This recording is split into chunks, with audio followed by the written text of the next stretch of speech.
Here we go. How's everybody doing? Happy post-Halloween. The aftermath of the Raiders' loss to the Jaguars. We're live from Raiders headquarters today. Not many radio shows can say that in the entire NFL. We are live from Raiders HQ. Just interviewed head coach Pete Carroll. That'll air tomorrow. Everything's shortened up this week.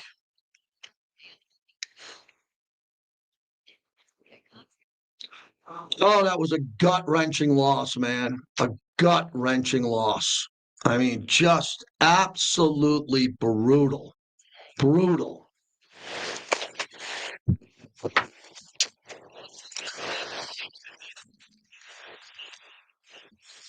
And I've seen some brutal losses before.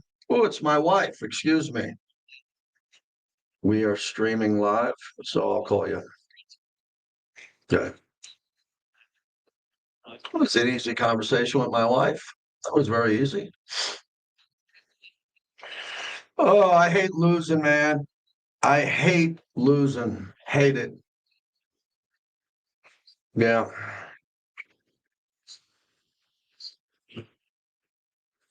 Just a bad way to what bad way. It could have been a really different week if the Raiders would have won. Big D. That would have been a really big week.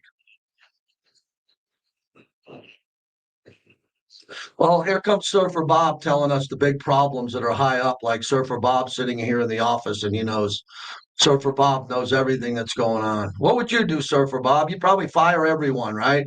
Probably fire everyone and hire who, right? You wanted to fire McDaniels, you wanted to fire Pierce, you want to fire everyone, Surfer Bob? Would that make it easy and bring in another group? You want to bring in another group? You want to bring Luke Getzey back? What do you want to do, Surfer Bob?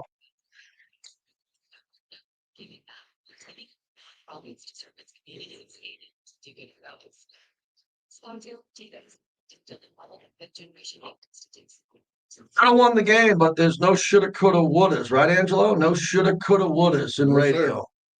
You got to win. Got to win.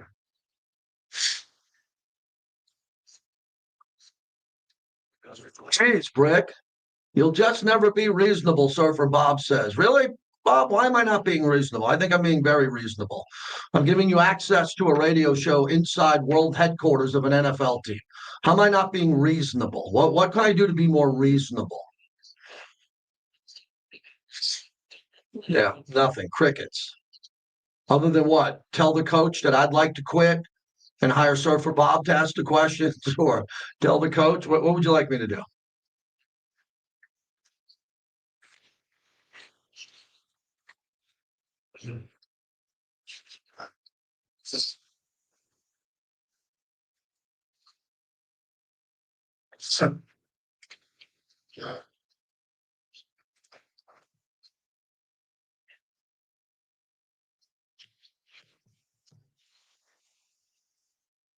Watching Lincoln Kennedy do a breakdown over there.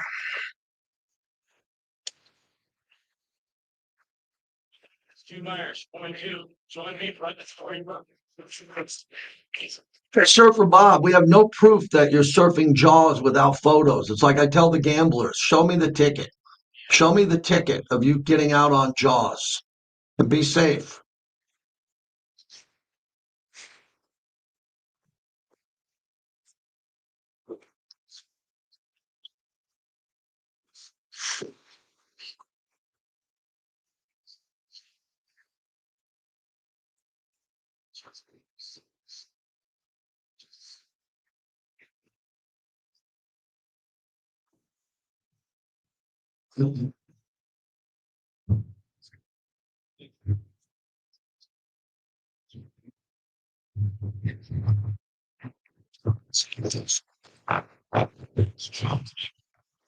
Okay, JT live from Raiders headquarters today. How cool is this?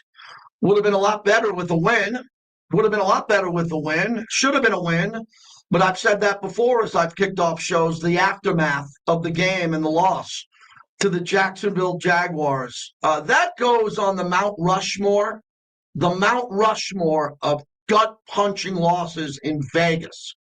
Not the Mount Rushmore of the biggest losses in the Raiders history. You have the Tuck rule. and you have the immaculate deception, right? Those will never be moved. And regular season losses are hard.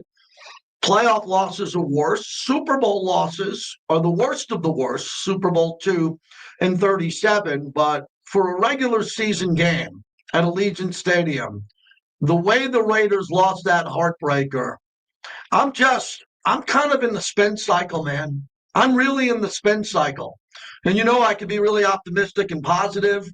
I could be critical. I think we've been more critical than we've ever been. If you don't believe that, please go find another podcast that has pitchforks and screams and yells. I mean, we call it like we see it here. I just interviewed the head coach, and the head coach was not happy with the tackling. First question I asked. They got 143 yards after contact, which is an absurd number. I mean, that's an absurd number.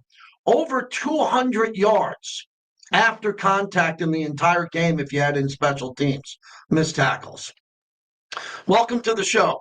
That's where we're at today. If you'd like to get in, we got a packed show. Paul Gutierrez, Raiders Insider from Raiders.com in about 10 minutes.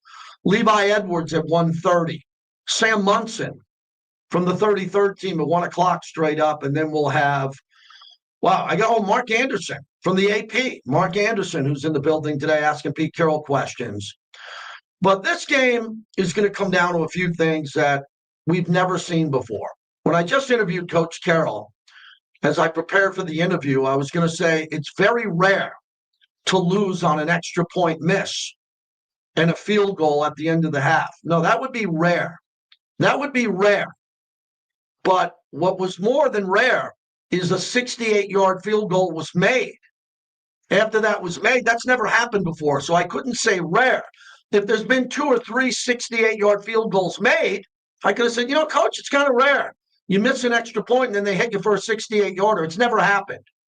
It happened right in front of me. My wife and I were in shock. I've never seen a 68-yarder because it's never happened. But I believe I saw Janikowski hit 70 or 68 in warm-ups. I think I saw that. I can't tell you exactly when. But when you see a ball, and I sit in the lower bowl in section 132, and when that ball left the foot, and you saw the magnitude of where it traveled, and it was good, I think everybody in the bleeping building, everybody said, oh boy, that's going to come back to haunt us. So let's begin, because I love Daniel Carlson. He's a fine young man, as Tim McCarver used to say on baseball broadcast. Here's Daniel Carlson missing what should have been a cupcake extra point.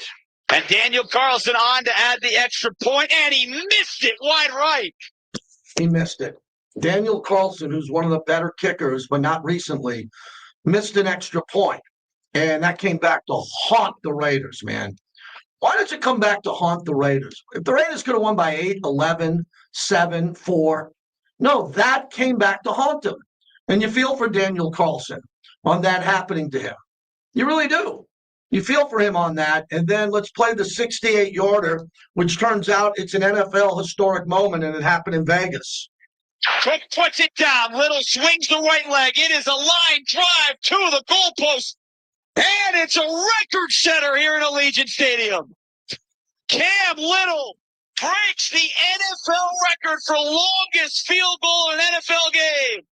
He drills a 68-yarder before halftime. Before halftime.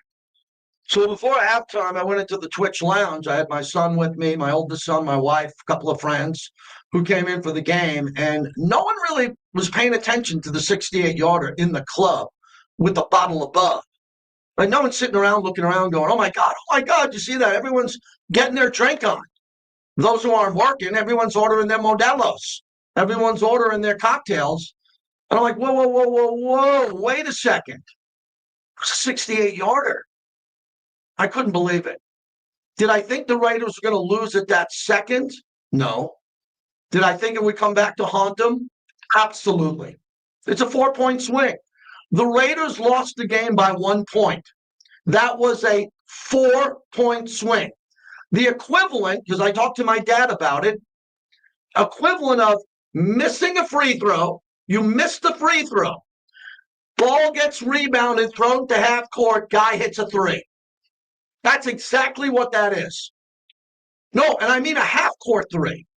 So that would be the equivalent of you miss the free throw, they get the rebound, they give it to Steph Curry at half court, he makes a three. That's a 4-point swing. The Las Vegas Raiders lost to the Jacksonville Jaguars on a 4-point swing at the end of the half. At the end of the half. That's not complimentary football, man. That's not situational coaching. Also, let me open up with special teams. The opening kickoff was short. The other team, Jacksonville, got it at the 40. The Raiders, on their opening kickoff receiving, had a holding 10-yard penalty. How the hell do you open up in a must-win game and your special teams unit that you send out there, who got beat badly in the Chicago game, has two bum mistakes right out of the gate? How does that even happen? That happened in the game. Then we go to the 2-point conversion. Lincoln Kennedy's in the other room now. I told Lincoln when the Raiders got the ball, because Geno was playing well in the second half and in the fourth quarter. Geno threw 4 touchdown passes. Trevor Lawrence threw none. None. So Geno in the fourth quarter, you can't debate. He played well in the fourth quarter. You know, he doesn't run. I'm shocked he doesn't run. He checks down all the time. You won't believe the stat on the Geno Smith long ball. You won't believe it when I give that to you coming up here. But overall, I take that Geno fourth quarter performance any day of the week. If he could play at that level, I'd take that all the time. And then they decide to go for 2. What the hell were you all thinking? They weren't going to go for 2? A 4-year-old toddler who holds his mommy's hand knew at the beginning of that drive they were going for 2. You aren't stupid enough to think that the Raiders were going to kick an extra point and tie the game and go to 2-6-1. Of course they were going to go for 2. And they had a wide open receiver, possibly 2. Here's how it sounded. Shotgun, snap to win it. Geno hanging, pocket. Oh, it's getting at the line. Devon Hamilton batted it at the line. The Raiders' 2-point try fails, and the Jaguars win it here in Las Vegas, 30-29 in overtime. Jason Horowitz on the call. I was right behind Jason, right literally behind him with my video camera out, like a 14-year-old girl at a Taylor Swift concert. Like, who cares about my video? I thought it would be good to give to Kirk Morrison and Jason. No one else had the video. It was me right behind him. I thought it was going to be the game winner. It would have been the highlight of Jason Horowitz's play-by-play career with the Raiders. A 2-point walk-off win. They didn't get the ball to Brock Bowers on that play? Really? So, wait a second. Brock Bowers had a magnificent game. A magnificent game. Nope, Tyler Lockett was open. They could have did a lot of other things that were out there. They decided not to do that. So by not doing that, they're in a position now where I want to know why they weren't able to do that. Why they weren't able to get the ball to Brock Bowers. I don't understand why they weren't able to do that. But I don't understand a lot. Apparently, I don't understand a lot. And when it comes to Brock Bowers had a magnificent game. A magnificent game. 13 targets, 12 receptions. The first tight end to score 3 touchdowns since Todd Christensen? Wait a second. You're telling me that Darren Waller never had a 3-touchdown game? So I saw all that come together, and I just looked around and I said, we just can't catch a break. I told Angelo, who's working with me today, and Lincoln on the post-game show, I go, look, we can't catch a break. I don't do much golf analogy, but we can't make a 5-foot putt. We can't make a walk-off putt on the 18th to win the tournament. We just can't sink that 6-foot putt. We gotta go to extra holes. We just can't catch a break at all. Yeah, let me see that, Angelo. Were you showing me the video component of who was wide open? I don't think I've ever seen a player more wide open than Tyler Lockett on that play. There wasn't no one near him from 7 yards. And Geno threw it into the line of scrimmage, and it was batted down. All he had to do was just loft it like a jump shot, and the Raiders win the game. So there's not much to let you know. When you look at the time of possession was brutal, absolutely brutal. And I look at this overall and I say to myself, the other team had the ball for 43 minutes. 43 minutes. Of course they wanted to run the football. We were ready. We were ready to give Ashton Genty 30 carries in the game. The other team had the ball the whole game. The other team had the ball the entire game. What do you want to do? Go 3 and out and hand it off to Ashton twice? Okay. First down, Ashton gets 2 yards. Second down, he gets stopped. What do you want to do on third down? Give it to him at 3rd and 8? You got Brock Bowers out on the field. So I told you Pete Carroll wanted to run the ball. They tried to do it. They tried to get Ashton involved, but they never got the ball back. Time of possession was absolutely brutal. I really can't believe the Raiders lost that game. There were so many opportunities to win that game. So many opportunities to win the game that I can't even add them all up. As Paul Gutierrez joins us from Raiders.com here in studio as we get rolling here. And no, that's one for you, Paul. We'll get you that one. And as we get rolling here, Angelo, let's get him a headset, please, and we'll get this thing moving. Paul, when I look at what happened in this game overall, I'm sitting here wondering out loud, the time of possession to me was everything in this game because you can't get Ashton the ball more if you don't have the ball. As you broke down the game, how'd you see it? Yeah, JT, thanks for having me. And you're absolutely right. When it was entering the fourth quarter, the Jaguars had the ball for almost 30 minutes compared to 15 for the Raiders. So at that point, if the defense is on the field that much, it's only a matter of time before it's going to crack. And offensively, if you can't stay on the field, then the defense can't get off the field. So you have those two effects working against each other.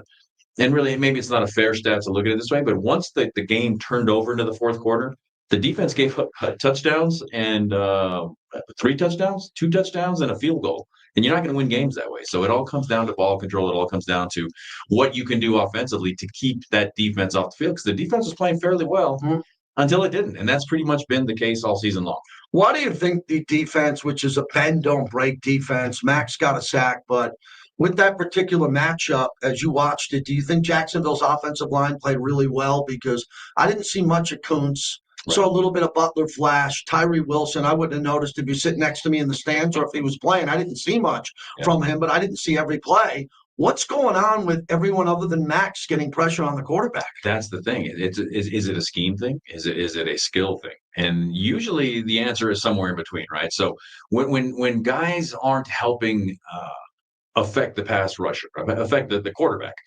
that leaves an evergreen, still wet behind the ears secondary to be torched. And that's what we're seeing. You can't, like we talked in the postgame yesterday, and Lincoln Kennedy was talking about, when you've got 3rd and 14, you can't give up 20-yard passes. 3rd and 14, those guys up front have to pin their ears back. They have to rush the passer with abandon. Their hair's on fire, and they're just not getting home. So that's where the question is it a scheme thing? Is Jacksonville's offensive line that much better? Is it determination? Is it simply they're gassed? Because once they're gassed, then they start getting gassed. Yeah, Paul Gutierrez joins us live in studio. I think you're right. Being gassed is obvious just by doing the math with the time of possession. But I just think that this game, it's still another game that the special teams jumps out at me. Yeah. And as I told you, the opening play of the game was a short kick.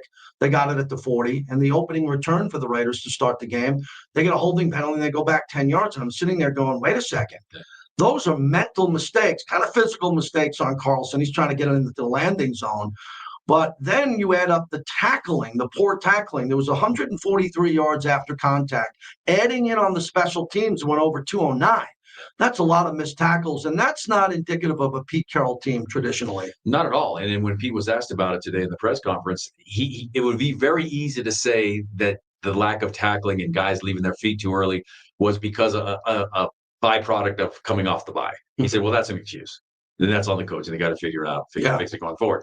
So again, it's weird. Like, is tackling, is it a skill? Is it a desire? Is it a desire or is it a skill? And all those things go hand in hand. And when you're coming off the bye week, you're fresh, you're playing another team coming off the bye week too. So nothing could have been more fair other than the Raiders having home field advantage. Special teams, though, and this is something that I hit on a little bit on Roundtable, is they have not really played a truly complementary game probably since the season opener, where all three phases of the game complement each other in a positive sense. Yesterday, they abandoned each other in negative senses throughout. Special teams, you could really, if you wanted to be nitpicky and find, you could say this game was lost with 35 seconds to go in the first half. That's where Daniel Carlson uncharacteristically misses an extra point. And in talking with him in the locker room afterwards, we didn't talk about this on the postgame yesterday, but he acknowledged that he was maybe thrown off a little bit by how long it took to kick that extra point because of all the reviews going on with Brock Bowers' touchdown. Do two cheeks equal two legs? Well, obviously it did because he got the touchdown. But because they came on the field, then they came off. Then they came on the field, then they had to wait. Then they kick it, and the snap was maybe a little bit late. So that had something to do with it. 35 seconds later, we see history, a 68-yard. Yeah. And if that's not salt in the wound of missing an extra point, then the other guy goes out there and kicks a 68-yard record field goal. That, to me, is one of those things where you see it in a game, you go, you know what, I've been covering the Raiders long enough. That thing's going to come back and hurt them at some point. Paul joins us from Raiders headquarters. So here's what I'm struggling with. I really think that Geno's having a bad year. He's playing very poorly, but he played really good in the fourth quarter, and he showed us. So when I was just interviewing Coach, the coach made a point that really struck home with me. That he said, this is the Geno that he knows. The reason why Geno Smith came to the Raiders, and I'm pounding this point, is he was a very good player in Seattle for a few years. They wouldn't have even considered him here. Jimmy Garoppolo, Gardner Minshew, Aiden O'Connell. Geno wouldn't have been considered here unless Tom Brady, Mark Davis, everybody checked off on it. So he came here with the intentions of playing well. He hasn't played well. But we got to give him credit when he does. And in the fourth quarter, I think Geno showed us what he can do, but it's a little too late at 2-7. Yeah, and that's the point of that game, is that every game to me is a season unto itself. So when you see him play that well late, and then there's still that occasional hiccup. And I'm not going to say the whole game was lost because he double clutched on that throw when he was wide open at the back of the end zone for the 2-point conversion. Otherwise, we're having a different conversation. Yeah, we are. But also, Jacoby Myers was wide open, streaking across the front of the end zone too. So it's tough because he's a guy that has been more than solid, and to ask him to carry the franchise is something that he hasn't really been asked to do in his career anyways. He was brought in to help take this team over the bridge, get it over the hump, to get things going, and he'll be the first to tell you that he's not playing as well as he had hoped to and expected to, especially not the way he played in that opener. He didn't blink at New England, and he was firing the ball in those tight holes and threading the needle and everything. He hasn't been able to do that since. You got a sense of that he was kind of coming out of that shell a little bit. Now, is that play calling from Chip Kelly? Or is that a confidence issue with him? He played with that abandon that they needed to see him play with in that fourth quarter. Overall, you told us, which was great when you did the post-game report, that the morale in the locker room, share everybody with that again, what you saw from the team, that they weren't as down as probably you would have expected. There was two things that worked there, and I wrote about it in a column for Raiders.com today, was you'd think, after all these heartbreaking losses, you'd think that they'd be really downtrodden and hurt. And they're upset. They're mad they lost the game because at the end of the day, you want to win a game. But there were two things that worked here. Number one was they were all on board with going for the win. And why wouldn't you be, right? I mean, that's what it is. How many fans out there would be very upset if they just kicked the ball and got the tie? That's not why you play this game. You go for the win. So they were all on board with that. Number two, they just saw a lot of positive things that look, this is what it could look like. When you see Brock Bowers doing what he did, when you see Geno Smith doing what he did, when you see Max get a sack, Isaiah Palomao get an interception in the end zone, there's a lot of positives to build upon. But at this stage in the season, it's probably too late. But if you're looking for positives and you're trying to compete, as Pete Carroll always says, those are the things you try to build upon. Now, with the trade deadline upon us, we'll figure out exactly what that means. Are they closer to being competitors? Are they closer to rebuilding?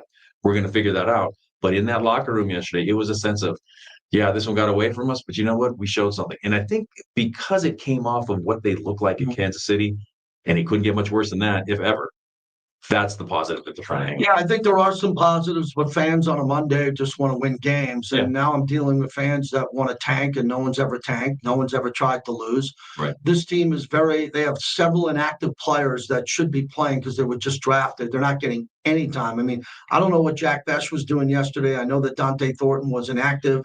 Pegues and Tonka Hemingway aren't playing. When you look at the young offensive linemen that were drafted here, look, they're trying to win games, because if they weren't trying to win games, they'd tell the players who are better, hey, you're off the field. We're going to put these young kids in that you are obviously better than because we want to see them play. I believe you put those young players in practice. You give them reps in practice, and if they do well and you show the tape, you tell a veteran like Alex Kappa, or you tell a corner, say, look, you didn't play well. We're taking you out of the game, and you're a veteran for a younger player. I'm sensing that hasn't happened yet, but the trade deadline's tomorrow. And I asked Coach about that. You can't give up good players. The team needs good players in like another draft and free agency, just maybe to be competitive and be a little bit better than a 500 team. So what is your gut feeling in the next 24 hours for John Spytek? Well, who's making the call? Who's making that ultimate call? John Spytek, Pete Carroll, Tom Brady, Mark Davis. They all have to be in alignment. They all have to be in agreement on what they're going to do. Again, it comes down to, are they closer to competing? Are they closer to rebuilding? And that's the ultimate question, because then you can say, okay, you know what? We can move on from a couple of players to get more picks. You're not going to get rid of your cornerstone players. I mean, Brock Bowers, Ashton Genty, they're not going anywhere. Some deal has to come in to blow their socks off. I'm not even going to mention other names because the fans will be out there about it already anyway. But it depends upon what the vision is and who's making ultimately that final call. So what I expect would be that for them to move on from at least one player, and it depends upon what the package is going to be. Talking to Jacoby Myers in the locker room after the game yesterday, he didn't even want to entertain the thought that this could be the last time he was in that locker room. But he's also made his intentions known of what he desires, and he's looking for a trade to go elsewhere to do things. But as long as he's here, he's going to continue to be a pro, because that's exactly who he is. Thank you, Paul. Appreciate it. Always good. There he is, Paul Gutierrez, everybody, as we continue on live from Raiders headquarters. When we come back, Mark Anderson will join us from the AP. 702-365-9200. We're brought to you by PTs. They fuel the monologue. 5 to 7, midnight to 2. The best happy hour in town is PTs. We'll get to that coming up. Mark Anderson, Levi Edwards, and Sam Munson from the 33rd team. Jam-packed show today on the flagship of the Silver and Black. Cool. Thank you. Thank you. Like to do that. Appreciate it. Thanks. What's the rest of your day looking? I got to plot out, because I teach at UNLV on Tuesday, so I got to go plot that class out. And then I also teach at Sonoma State, so I got to Zoom with them tomorrow. Oh, good for you, man. Proper education. That's the way, my friend. See you. Thank you again. Thank you. Got it. All right. Who's in the chat? I saw some chirping in the chat. Who's chirping, Big D? Anybody chirping? Anybody chirping?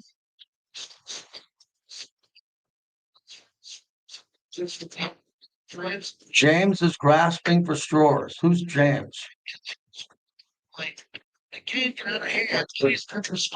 Yeah. Hey, see ya. All right, my man. Be good. Safe travel. Yeah. I'm all good. Everybody's acting okay. Okay. Yeah, I can hear that. Let me just show everybody in the chat. You got two. You need me to rough it up? I need you to rough anybody up. It's my man to deal with me. Shame on any piece of this. My God. See you guys. Safe travels. I love you too, man. Be good. See that? I got my enforcers here, man. Yeah, Raider fan Ed, Gino was a good player. 4,300 yards, and 70% in a playoff team. You're an idiot, Raider fan Ed. Gino has had good years. He wouldn't be here. Okay, one productive year.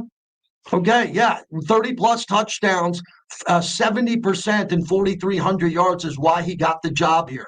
Who would you have liked, Sam Darnold or Baker Mayfield? I said to go get both of them. I said go get Baker Mayfield and go get Sam Darnold. Okay, so we'll agree to disagree. See those big guys right there?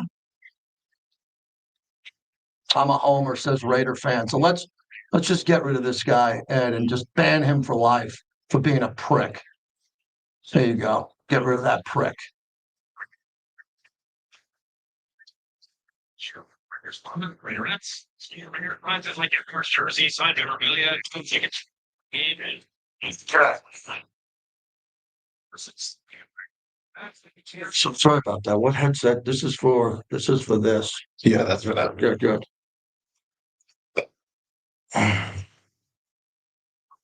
Without Pete, I don't think Gino's in the NFL. Another really educated thing. Surfer Bob, I thought you were surfing. What are you doing here? Let's give you a break for the day, too. You're being just a freaking idiot today. Clay's trying to ask you a question. There, Clay.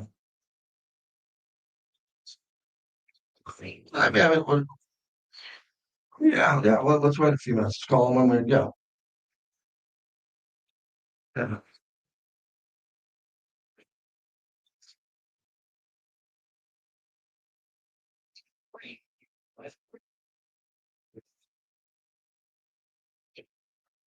Cares if they get 3 wins or 4 or 2.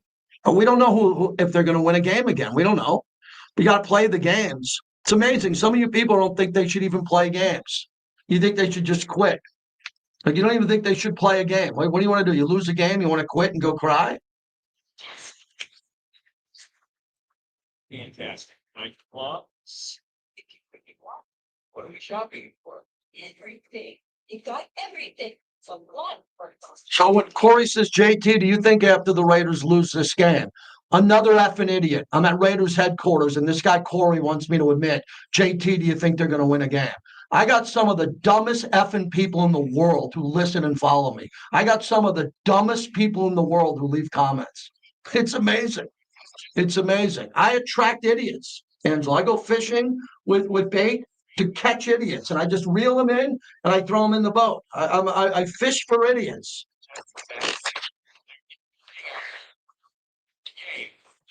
I'm actually in a good mood today. We had 2 good shows that we just did. Parking's always free. Yeah, it was probably away when it bad.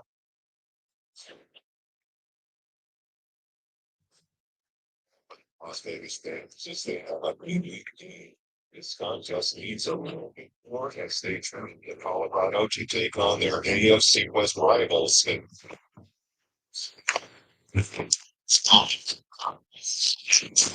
this Thursday with Kingdom.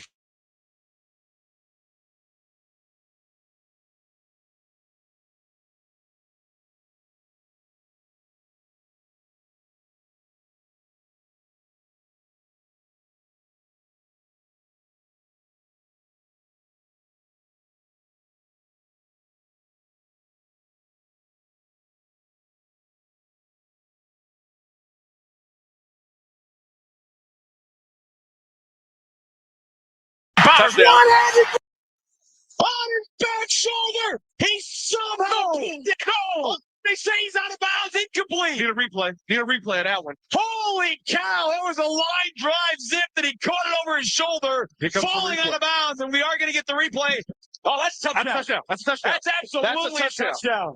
Unbelievable. Maybe Jason Horowitz and Kirk Morrison should be the ref, too. They saw it as a touchdown. Brock had an amazing game, and that is a positive going forward, is getting Brock Bowers going. JT, back with you as we continue. Finley Volvo. I've been telling you about them on the 215 in Russell. Mike over there is loving the opportunity for Raider fans to come by and do a test drive for their hybrid vehicles, their safe vehicles, some of the best vehicles you've ever test drove in your life. But you got to go there. They're a proud partner of the show. So if you get a chance, go to Finley Volvo on the 215 at Russell. Get an opportunity to drive one of their vehicles, see what they have. It's a beautiful showroom. And if you're trying to get out of a BMW lease, you're trying to get out of a Mercedes or an Audi or a Volkswagen or whatever you have that you want to get out of, give Volvo a shot. I'm telling you, it's going to blow you away. The dealership, the service, everyone at Finley Volvo, thanks to Mike for being a proud partner of the show. So this is the aftermath. I'm dealing with a bunch of beauties today in my Facebook, my YouTube chat. You know, guys saying, hey, these are guys that have names like Raider Ricky saying, JT, after we lose the next game, I'm in headquarters. They want me to say we're going to lose the next game. They try to win every game. I went through this garbage last year. They did a whole flip of the organization to bring in new people. We're struggling, if not worse, from a record perspective, but there's some positives going on. The 2-7, there's no hope for the playoffs. There is none. We all knew that. But I thought that if they won this game and on a short week caught the Broncos without Patrick Surtain and just had a good game against Bo Nix, can you imagine if they would have won 2 in a row and had an extra bye week to play Dallas on Monday night at home? That's what I was hoping would happen. Did I think it would happen, that they'd win 3 in a row? Probably not. But I think they should have been able to beat Jacksonville and be competitive with Denver and then maybe beat Dallas. But this loss is just a gut punch. As Mark Anderson is kind enough to join us. Mark's the AP journalist, very respected nationally, locally here in Vegas. And Mark, it's just another loss, and another loss that was very dramatic because no one's ever made a 68-yard field goal, and that was the difference in the game. Yeah, I was not even thinking they might try a field goal there at the end of the first half. I thought, okay, they would probably just maybe chuck it deep or something like that. And then I saw him lining up for the kick. I was just stunned. But obviously, he's a great kicker, and he nailed it. I mean, you got to give him credit for it. And just listening to what you're just talking about, they're 2 plays away from potentially being 4-4. But that's also the NFL. The NFL comes down to game management and winning on the margins, and that's something they just haven't been doing. And when they don't do it, you can see how they can do it. But the problem with this team is they give up so many soft yards on defense. And I don't know why. I think it's because of personnel, Mark. I just don't think they have the corners and the quality players yet, or they're in development, that there's always a zone coverage that's relatively soft. It's not hard push and bump and man-to-man where you get a little bit of help from a safety coming over or a linebacker. It's a soft coverage where they're lining up 8 to 10 yards deep. They're letting guys go and flood into other zones or stepping in windows and catching the ball. And then you add into the game yesterday, they couldn't tackle to save their lives. So if you're going to play a soft zone and you're not going to tackle on top of that zone, that's a disaster. Yeah, it is. And I know Trevor Lawrence hasn't been the quarterback generally he would expect to be, but there's a reason why he had all that hype coming into the league, and you saw it in the second half yesterday. You give him those areas, he's gonna take advantage of it, and that's exactly what he did yesterday. He was, I think, 11-14 after halftime, 120 yards, and he took advantage of every opening the Raiders gave him. And I agree with you. And the defense played so well the first half. And it was like a different defense came out in the second half. And I know they're young in the secondary. They're not as good as they were last year. And last year, I don't think they were overly spectacular, but they were confident.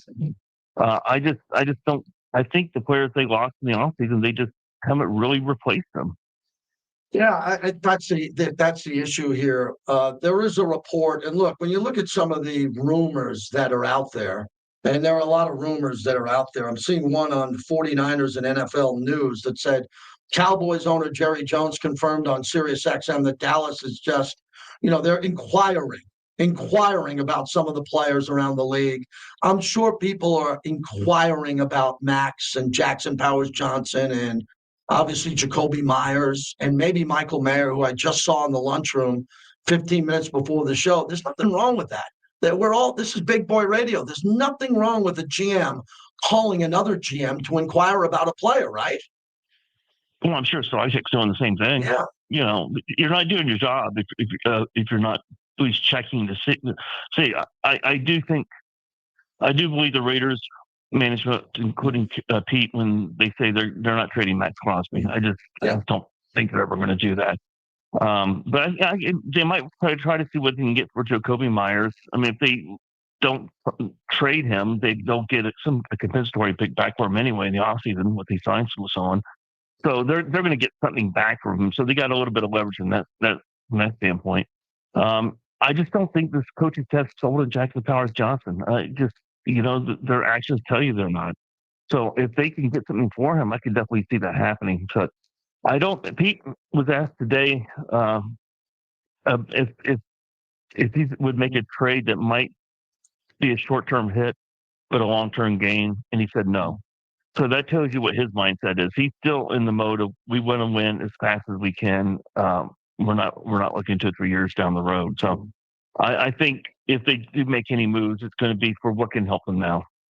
Yeah, Mark Anderson's our guest. I think there are going to be teams that are in the hunt, like Philadelphia, who made a trade today, and other teams that really are trying to get that one more player that they need. Buffalo, Kansas City does that. If Green Bay does it, now that their star tight end went down, I can understand it.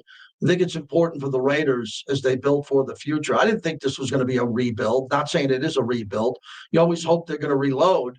But, Mark, these young players aren't developing other than practice. And the only thing I'll say is if you're not going to dress Tonka Hemingway and J.J. Pegues, if they're not going to play, if Dante Thornton's not going to be out there, if they're not even looking at Jack Bash and the offensive linemen, the two that they drafted in their first draft that they had here under Spytek, if they're not even on the field, okay, then you're just developing them here in Henderson at practice, which could be okay. But then you got to have another draft and another free agent group, and you got to keep players. So I think the work is starting. It's already started on who's not going to be here next year. And I think it's going to be a bunch of players not invited back. I think so too. Yeah. And I think it almost has to be that way. I mean, if they're ever going to get out of this rut, you just can't keep going with the same guys you have. So they're going to have to do that. And it has, I've been disappointed in the draft from this year. I don't think it was as good as the draft they had last year in Tom Telesco. But to your point, maybe Reed really won't know for like 2 or 3 years. It could be a couple of years down the road. We look back and say, yeah, those guys really are producing. That's just catching passes. The two guards are really playing well. Thornton's kind of figured it out. But right now, it looks like it's just lacking. Ashton Genty is really the only player you can say right now who's really producing, and even in his case, it's not what people thought it would be. And I don't think it's really him. I think it's more the offensive line than him. But he's the only one at this point who's really showing signs of being someone who's going to come out of this draft. Mark Anderson, as we wrap it up, Gino played better. I'm not saying he played great. He doesn't run. I'm shocked. I've talked to you about this. He doesn't run, which I'm amazed he doesn't run or even quarterback sneak a lot. I mean, he's 6'4". He's strong. He's not injured. Sometimes there's some openings. He just won't even attempt to run to it. On a 4th and 1, he threw a bomb on a 4th and 1 when Brock Bowers was having one of the greatest games of all time, and Gino could have easily ran for 5 yards on the play. So Gino had his best game since the opening win against New England, but his best performance, 4 touchdowns, wasn't good enough. Yeah, and I think he's not running because he's 35 and he's been hit a lot. Yeah, I really think it's that simple. Mm-hmm. Yeah. I just don't think I think he just doesn't want to get hit more than he has to. If he was 5 years younger, yeah, I think you'd be seeing him running a lot more, but he's just not. Mm-hmm. So I think he's a pocket quarterback, and that's just what he's going to be. And it's surprising because I thought in training camp he was showing signs of using his legs more often. Right. But training camp and natural games are 2 different things. So because in training camp you're not getting hit. Yeah. So I just think it just comes down to that. And I didn't like that bomb either. It's like just pick up the first down. You just pick up the first down, and then you keep the ball, you keep the chains moving, and keep the other team's offense off the field. Mark, it's interesting this game because they no-showed at the Commanders, they no-showed at Indy. It was humiliating loss against Kansas City. So they've had 3 losses that have been brutal. And then they had the Chicago loss that they could have won. It was a block field goal. And then this 2-point conversion that, I just gave you 5 losses. 3 of them were really bad out of the 5 out of 7. So the Denver game is very important to me, that this team's body language is in a good place. I know Pete Carroll is highly respected, but they got to show that they're going to play in Denver on Thursday night on national television because they've tackled so poorly. And a lot of the great players who have played before have said one of the ways the team checks out, and I don't think the Raiders are going to check out. Let me make that clear so someone doesn't clip me saying the wrong thing. I don't think the Raiders are going to check out, but everybody's going to be watching their body language and their ability to tackle and not have a bad tackling game and make business decisions. They got to show up on a short week and Thursday night and be in this game late. How do you see it? Well, it reminds me of the Denver game last year there. Mm-hmm. The Raiders came out smoking, and then it was a pick 6, if I remember right, went like 90 yards went the the way length of the field. Yeah. Yeah, Surtain. It just everything changed. You could just see it. Everything changed in that one play, and they just. And I'm not saying they quit. I don't mean that. Yeah. You could just tell that they were just discouraged, and I think that's the key. I don't think I'm with you. I don't think they're going to quit.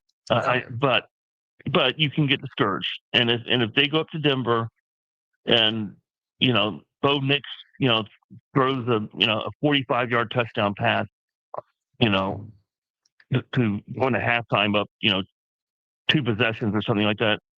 I can see where they'd be discouraged come out in the second half. I thought they played really hard yesterday. That's how I expect them to come out in Denver to play, and we'll see what happens from there. I agree. Thank you, Mark, as always. Good to talk to you. It's a short week. We'll talk to you in a couple of weeks. Thanks for doing this. Sounds good, JT. Always appreciate being on. Yeah, I appreciate having you, Mark Anderson. So we had Paul Gutierrez and Mark Anderson, two really good insiders. We got Levi Edwards next hour to talk about the Raiders. The Dodgers, I think I did a pretty good job congratulating the Dodgers on winning, but it's Monday, so some people might have missed that. Congratulations to the Dodgers. Congratulations on them winning a World Series. I've congratulated every team in every sport, from the Stanley Cup champs to the NBA champs, obviously to the NASCAR champion, over the air. I've never not congratulated a team that's won. I'm not happy that the Dodgers won, not because I'm a Dodger hater. I just don't want to see them become a dynasty, and now it looks like they're going to become a dynasty. In their final play-by-play call when they won, they said the Dodgers are a dynasty. No, they're not. They won 2. And back-to-back's not a dynasty. No one near a dynasty. Got to win 3. Got to win 3 in a row or 3 out of 4. That's a dynasty. The Las Vegas Aces are a dynasty. They won 3 out of 4. The Dodgers are not. But I'm pretty confident in saying they're going to be a dynasty. And that's what I see happening going on now with this team. I think the Dodgers are so good that now they're going to get on a roll and they're going to do some serious damage. They're going to get on a roll and win probably 4 out of 5, 6 out of 7. And everybody's going to sit there and go, why? Well, number one, their payroll. They have the largest payroll in sports, so they can buy better players. I'm aware of that because I'm a Yankee fan. So I'm a glass house here. I've had that rock thrown at my house, but it's a fact. The fact that they are deferring Ohtani's money, they're deferring $700 million, and the league allowed that. The league allowed the Dodgers not to pay Ohtani until he goes to Japan in retirement and then pay him all his money there. The league allowed that. Then my Yankees should never pay Judge. And they should have just brought Soto back and said, we're not going to pay you. We're going to give you $700 million in deferred money. But the Dodgers got away with it. And I want to make that clear. They got away with that. That should not be allowed. Every dollar of every contract should be paid. Paid. You want to pay it all up front? Do it. You want to pay it by year like you pay it every year? And the Dodgers ended up winning. And as I reviewed this game, Toronto should have won twice. When Kiner Falefa was out at home plate, he didn't have a lead. He just was on third base. He took off for home, and he was out by a fingernail. If he had a lead, a proper lead, why wouldn't you have a lead when you're on third base? You're afraid you're going to get doubled off? Give me a break. A lead, I'm talking about 6-7 feet off of third base. They win the game. Ground ball, he makes it home, the game's over. So I don't recall a team running themselves out of a World Series the way Toronto did. But the Dodgers won. And 30 years from now, they're going to remember that they won 2025. They're not going to remember that Kiner Falefa should have been home and won the World Series. I'm going to remember that. But I remember it all. So today we're recapping the Raider game. Last night I was on Mad Dog Sports Radio live when Jaden Daniels got hurt. That's a really big topic today. Huge topic today is why was Jaden Daniels in a game that the score was 38-7? 38-7.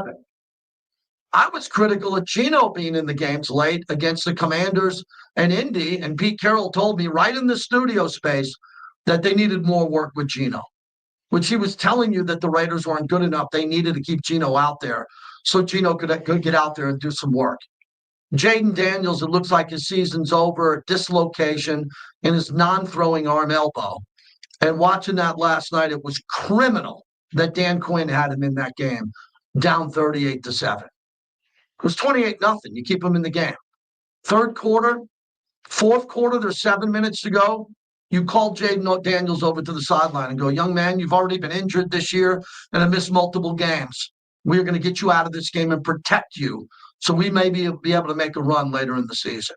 The Packers lost. The Chiefs lost at Buffalo, which was a really big deal. Pittsburgh win was something to talk about. How about the Carolina Panthers having 3 more wins than our Las Vegas Raiders? What the hell is going on? How's that even possible? So we're busy today. We have open lines. We'd like to hear from you. I like to take calls. We had 2 guests I'm open here for the next 15 minutes. If you have some criticism, that is fair. You know, when I argue with our chat on our YouTube page, it's just the people that I argue with who are just gangsters in regards to being assassins of the Raiders. They're in here just to cause problems and tell you that the Raiders should do this or quit or all that. Everybody else, you can have a fair criticism of this team. 28 years I've worked for this team. Everybody who wants to criticize this team without making it personal has been allowed to do that. The only people that aren't allowed to do it are the ones who make it personal. They talk about haircuts, or they talk about fire the coach, or they talk about the coach's kid. They make it personal. They make it really personal. They're not allowed. Yeah, I am the Brictator. You're not allowed on this platform. There are plenty of other platforms on podcast or YouTube channels that are bigger than this. I'm concentrating on my radio shows and my job here. And I don't think I've ever been more critical of this team in my almost 30 years than I've been this year. I think that some of these losses are brutal. I think some of the play calling is bad. I think some of the defensive schemes have not been sound. The mistakes on special teams have been terrible. Not bad, they've been terrible. So there's a lot of things that have to be fixed. And it's too late to fix it for this year at 2-7, but you can stay competitive. You can play your best football. You can let other players play and see how good they are. Because we got a lot of games still left. We got to do our jobs. We got Monday through Sunday through January. And then we're going to do the show live from San Francisco at the Super Bowl. It's a long way away. I was telling someone yesterday, for me personally, the off season, I'm always busy here. They allow me to do some really cool work around here, but the off season starts in January. It goes through August, and I get a chance to work on the broadcast during the preseason. But really, the off season is from from January to the beginning of September. And now we're in the beginning of November, and the playoffs are out of reach at 2-7. That's a long off season, man. Long off season. And I'm one of the few guys that are going to go week to week, one game at a time, because that's what they have me here to do. We provide programming 5 days a week, mostly. The good, the bad, and the ugly. We've had a lot of ugly this year. We hope it gets better. I understand what everybody's going through. Did you see the Max Crosby tweet? I'll get to that next as we continue. Hey, I was talking to Jim Gray on the South sideline about Fountain Blue, the Hall of Champions. He had Reggie Jackson out there and the young kids from the Summerlin South Little League. They all got a tour of the Hall of Champions. They have their banner there now. It's right on the second floor at Fountain Blue. You can't miss it. Go check it out. I think you'll love it. The Fountain Blue, proud partner of our show. They can do whatever they want. They can hire and fire a coach every single year. It's just not going to do you any good. You're going to have the same result. Time to trade Malcolm Kuntz. Yeah, I don't mind that idea. I mean, Malcolm, well, yeah, water would be good. Thank you. You know, Malcolm's been disappointing. He has been disappointing. You know, Unnecessary roughness. Your boy Q, weekdays at 2 on Raider Nation Radio, 920 AM.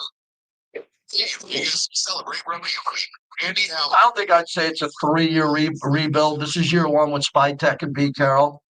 I think that I wouldn't go 3 years. If you think it's going to be 3 years, you're more than okay with giving that opinion here. Yeah, Bronzeville now and take it past. Oh, Radioactive Raider, we tried to play on a different level. It hasn't worked out. It's not like they're not trying to do it. There's still some good players on this team. Zip Zap Auto has expanded into one of the largest independent auto. Ashton Genty's only going to get the ball if we're not trailing, or the other team has a 43-minute advantage in time of possession. It's hard to run the ball. It's hard to do it. This game was about Brock Bowers. It was about Bowers, and I think Bowers had that big game, and Genty was not the priority. The priority yesterday was Brock Bowers, which I'm good with. Durango Drive. Oh, Lee Sterling, 0-3. That's a rare one for Lee Sterling. Did not know that. Did not know that. Access, but it's all lives are now. Cash is tomorrow.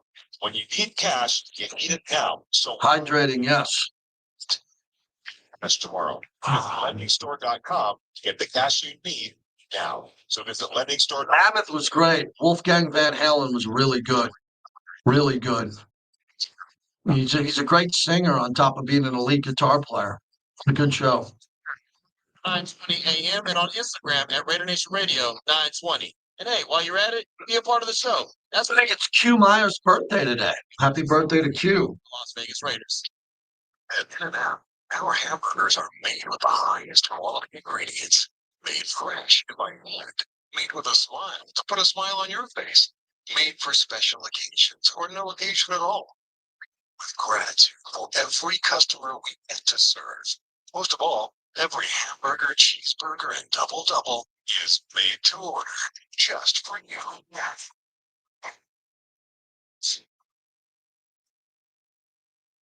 It's time to ride at Friendly Ford for 800 vehicles to choose from. Yes, to trucks starting at $28,500. Mavericks, Ford 50s, Rangers, Super Duties, and more. Yes, to EV. November 3rd.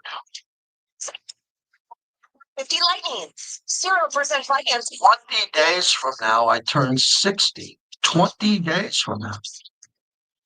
I feel like I'm 25. 20 days.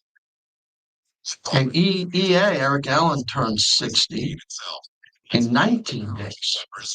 We're less than 12 hours apart. Simply by purchasing a bucket. All right, RNJ says Max can go too. Let's get rid of this prick because I don't need to see him today. I'm having a great day. Let's get rid of him.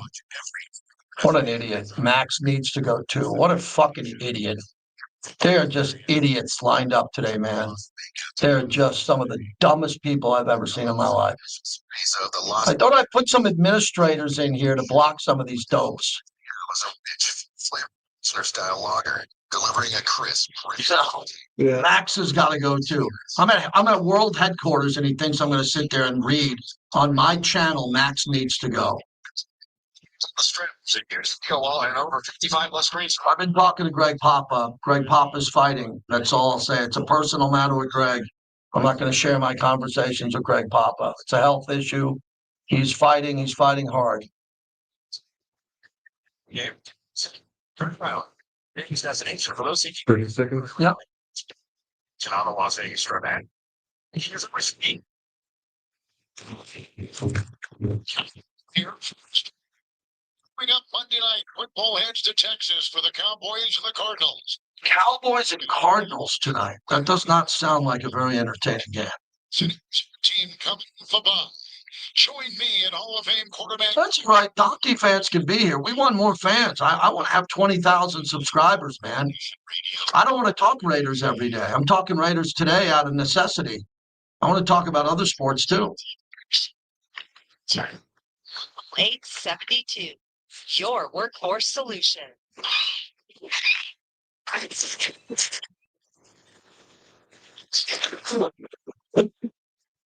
Geno Smith is in the shotgun on 2nd and 3. He's back to throw, eyeing the right, steps up into the pocket, over the middle. He's got it, streak into the end zone. Reach the ball, touchdown. He is back, baby. 4 hours, 26. And the Raiders with 1:52 to go regain the lead. Bowers had a big game. Bowers had a really, really big game. I'm excited about that. Good to see Brock back. He's a big part of the organization, the future of the organization. He played well. Let me get out to Jason in Rhode Island. He wants to talk about the Raiders' poor tackling. Jason, thanks for holding. Go ahead.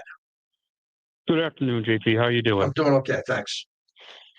So my issue, and it's really not just the Raiders, it's really defensive as a whole. Mhm. I'm seeing a really bad trend of poor tackling. No one's wrapping up anymore. Everyone's just trying to drop their shoulder and lay a big hit. And I felt like that was a major problem in yesterday's game, as there was a lot of broken tackles. ETN was just bouncing off the tackles.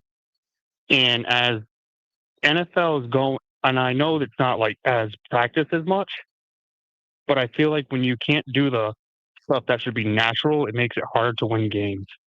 And I just want to hear your perspective of like how you view tackling today's NFL against these athletes that are becoming faster, stronger, really. Yeah. So you can't do that in ETN or a GT because they're just going to bounce and run. Yeah, thanks for the call. Let me tell you what I think about it. We discussed it today with Eric Allen and Lincoln Kennedy. There's no way to tackle anymore because you can't practice. You just can't practice it. You can't have practice. Like they go out there with shorts and shells on and they are running around there going through walkthroughs. They have limited padded practices, limited padded practice. How are you going to get better? Guys are lifting weights and doing cardio more than ever before. There are some football players that are boxing, doing UFC, Tai Chi. They're doing every other workout you can look at. They look like amazing athletes, cut up. They don't have 12 packs. They got 32 packs, but they don't put pads on and tackle other people. They don't. And they're not going to do it in high school anymore and in college. They're going to have limited opportunities to practice the tackling and the physicality of the sport. You better believe it's a problem. Now, it's giving players more longevity, and it's trying to hold players up here a little bit more because they're not taking as many hits. You don't want a team to go through 17 games. Look at all the games Kansas City has played, all the playoff games, Super Bowl appearance, regular season games. Then you add in all the practices. Wear and tear on players are real. But I'm disappointed with the Raiders tackling yesterday. They were awful. They were terrible. 143 yards after contact. After the initial contact, 143 yards. That is just about as bad as you can be. I got some astounding stats here you won't believe.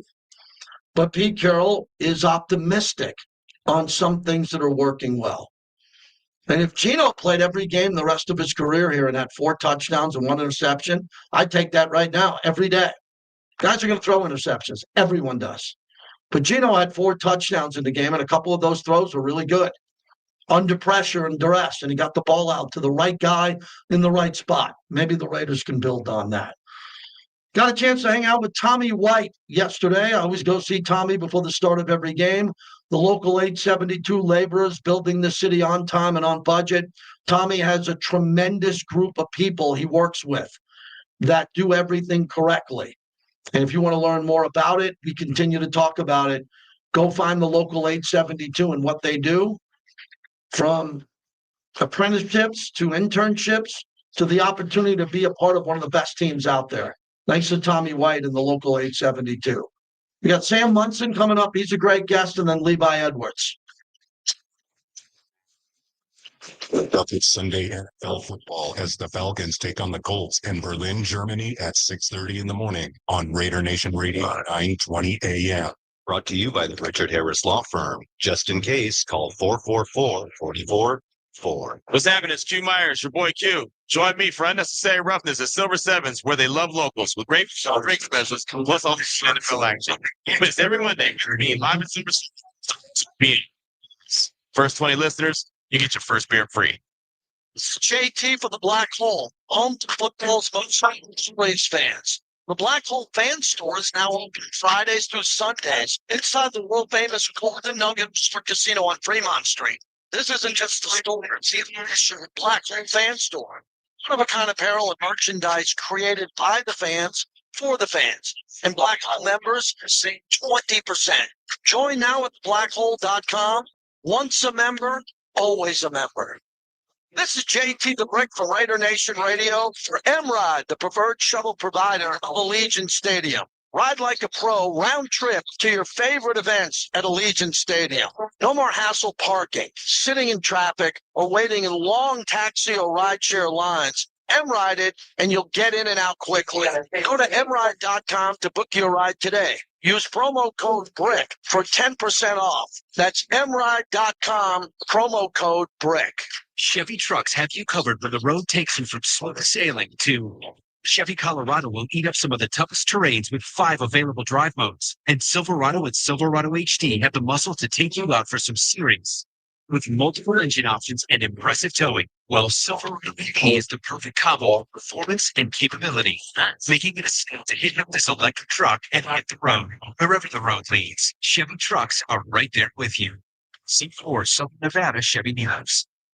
Hey, it's JT. Grimaldi's is hands down my favorite pizza in Vegas. Only at Grimaldi's can you get the famous full flat southern pizza. Grimaldi's has 4 locations in the Vegas Valley, or check it out online at Grimaldi'sPizzeria.com. The power of we believes in you.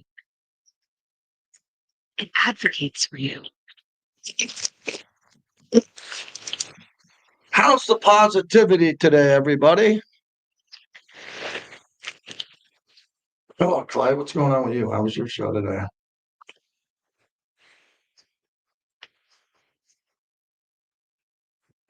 Clay. Can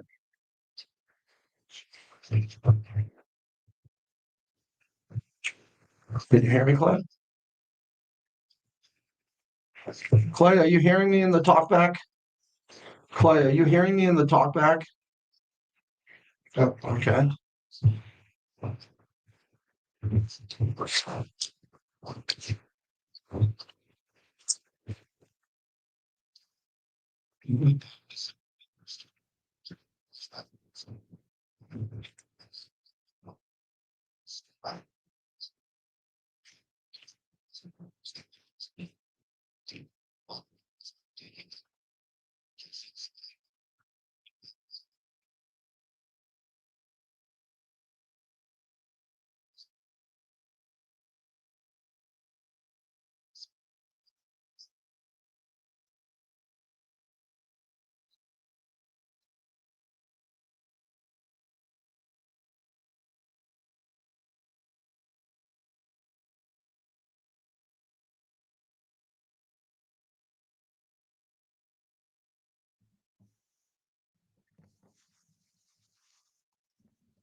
Legendary. His track record speaks for itself. He competes every single day, and that's what I love about your silver and black home to sound off for over 25 years. I'm willing to play harder longer than the guy lining up across from the team lining up across from me. And if you're not, then I want to be in the space that's where the Raiders live in for that expect excellence every day. And now here's JT the Brick. All right, we are back here, hour number 2 on the flagship. Raider Nation Radio. The Raiders fall short in overtime to the Jaguars. Jacksonville had 143 yards after contact in the game.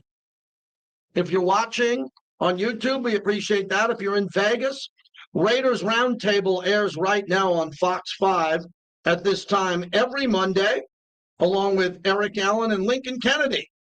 We have a really good show. Paul Gutierrez joins us every week. He was on the radio with us today. Lincoln Kennedy was great in his breakdown. And then Eric Allen, as you know, the newest member of the Pro Football Hall of Fame.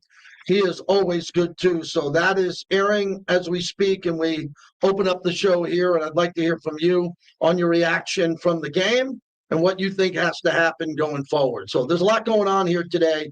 Most of it not very good, because the Raiders lost a game that they should have won. And they should win that game. And I think that if you look at where this team is going, that could have been fun. You know, that you want to win every game. And when you win those games, you build momentum. It's hard to build momentum when you lose football games. That goes for every team out there. Let's jump in with Sam Munson, who joins us every week at this time as we begin and get rolling here. Sam, was pretty interesting. I saw a 68-yard field goal made right in front of me, and that's not rare. Rare would be if that happened before. No, it happened. It was the difference in a one-point game as Jacksonville won on a 68-yard field goal right before the half. Yeah, and I think it's only a matter of time and an opportunity before that number is well over 70. With the new rules this season that give kickers sort of more of a leeway, more of an opportunity to scuff up and break in the K-balls. You know, we already saw the same kicker, Cam Little, have a 70-yard field goal in preseason. I think it's just a matter of time before that number is into the 70s in the regular season as well. I would agree with you. What do you think about that when you talk about this with Steve on your platforms? Is this a good thing because it adds excitement? It really affects gambling and how people bet in game and what they're doing there overall. But I don't think I'd imagine that the league is thrilled that these 68, 65-yarders are going in. Don't they want to make the game a little bit more difficult? I'm confused by it. Yeah, I think it's definitely an unintended consequence. I don't think they were aware or ready or really appreciated that they had done what they did when they, change the rules with the K balls and let kickers have this opportunity. So it changes the math at the end of a game. Like kickoff range for teams now is so far further than it used to be.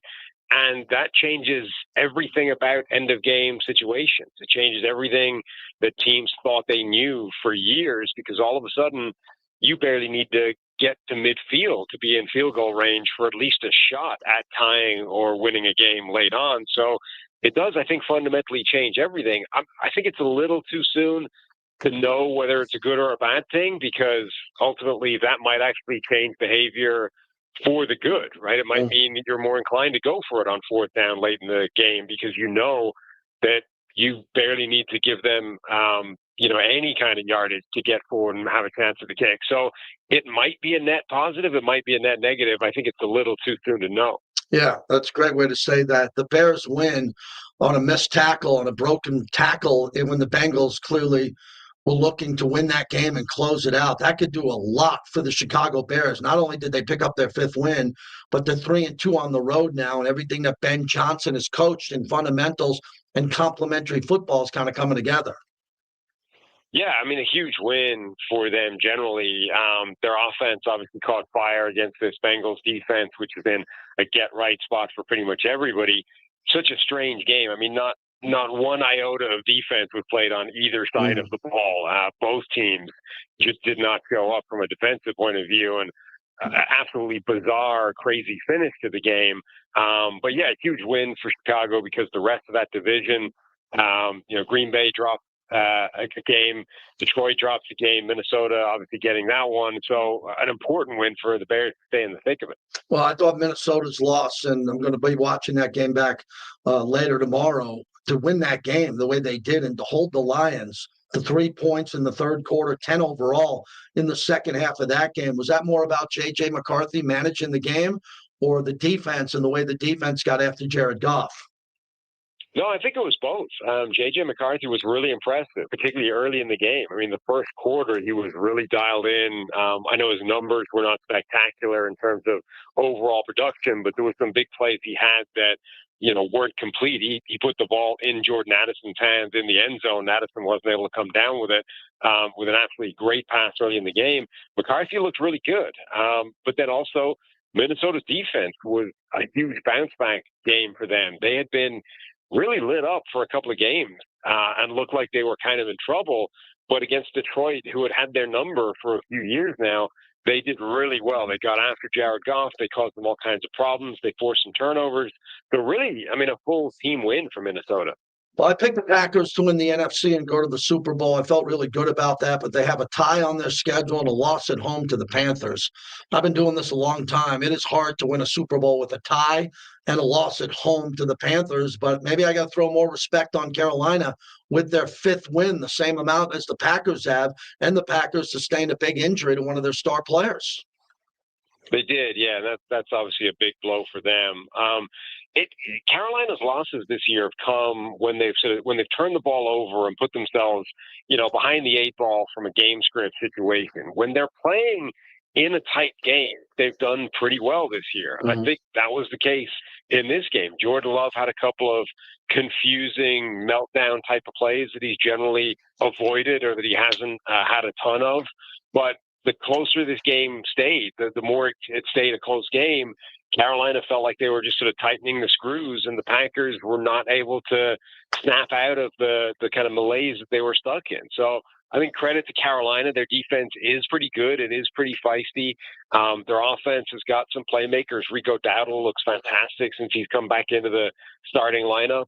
And Green Bay were not able to capitalize. Sam Munson's our guest. Do you think that Drake May is going to be considered for the MVP? Because we saw a bad game out of Daniel Jones in a loss, but Drake May was sacked 6 times in that game, threw 2 touchdowns, 1 pick in the game, but he won again. So he's being known for being a big deep ball thrower, a clutch player, and a guy who can manage games and put your team in a position to win. Yeah, some of those sacks are not necessarily on the offensive line. He's definitely a part of those sacks as well, and is taking some sacks that he shouldn't necessarily take. But the good thing from an MVP perspective is nobody cares about that. If people look at sacks and they're seen as, well, that's an offensive line problem. That's not the quarterback. And when he actually puts the ball in the air, he's playing spectacularly. He's doing extremely well, and looking every inch the MVP. So, look, if the Patriots continue the pace they're on right now, if they're able to hold off Buffalo for that division, get into the playoffs, look like a real contender, then it's going to be difficult to look too far beyond Drake May.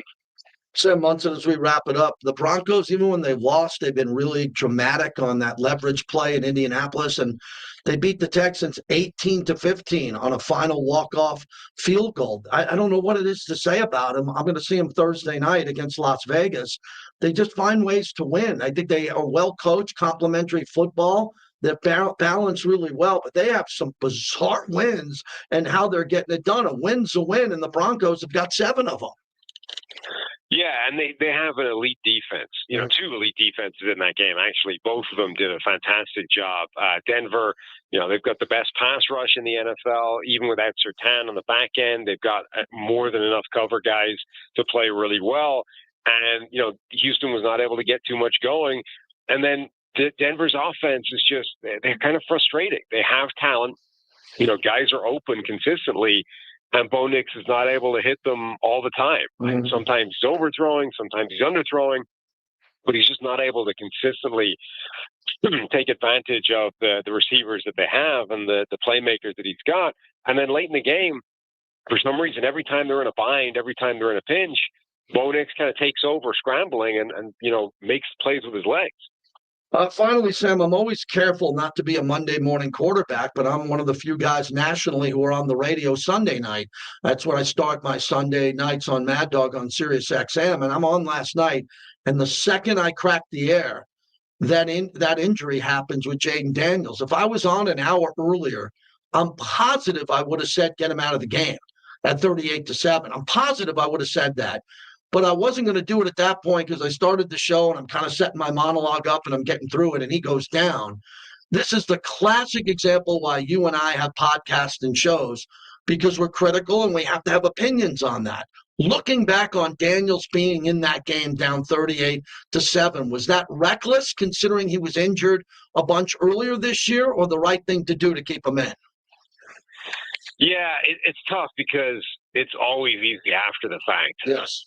It's difficult to put yourself in the mindset where you have to expect a player to get injured, and that's kind of the point that Dan Quinn was making. Look, you can anticipate an injury for any player at any time, but people have got to play the game. But the way that game was going in particular, number one, the point you made, he's coming back off an injury. That reason alone, you might want to protect him more than you would for any other player in a normal situation. Number two, the way he was playing that game, where he was basically carrying everything on his shoulders, trying to do it all by himself, trying to run around, trying to make some plays, leading the team, rushing, leading the team, obviously passing the ball. Like, he was putting himself in harm's way more than you would. It's not like he was just dropping back, putting the ball in the air quickly, quick passing and distributing the ball.